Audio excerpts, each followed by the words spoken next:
কৃষ্ণ। মায়াপুরে গৌরনিতাই মন্দির আজকে উদ্বোধন, পৌষ সংক্রান্তি এবং ষটতিল্লা একাদশীর উপলক্ষে এক নতুন গৌরনিতাই মন্দিরের উদ্বোধন হয়। এদের ভক্তদের প্রসাদের ব্যবস্থা রয়েছে, 4টা আইটেম রয়েছে এই জায়গায়। কত লোকের জন্য?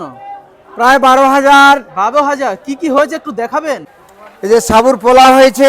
সাবুর পোলাও? হ্যাঁ। বাহ, কি কি দেওয়া আছে এটাতে? সাবুর পোলাও রয়েছে, আপনার বাদাম ভাজা আছে, আলু ভাজা আছে, কুমড়ো আছে, পনির আছে, সাবু আছে। বাহ, আর কি কি হয়েছে একটু চলেন দেখান। এই যে পাপড় হচ্ছে, সাবুর পাপড় ভাজা সাবুর হচ্ছে। পাপড়, তাই তো? হ্যাঁ, সবকিছু কি আনলিমিটেড? আনলিমিটেড। বাহ। আলু ভাজা। আলু ভাজা। হরে কৃষ্ণ। আর এই যে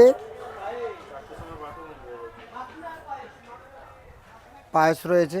পায়েস, তাই তো? মাখনা পায়েস। মাকুমা পায়েস। আর এটা খেজুরের চাটনি এটা নাকি? কিসের কিসের চাটনি? খেজুরের চাটনি। খেজুরারাম, খেজুরারাম বেশ কালো হয়ে গেল।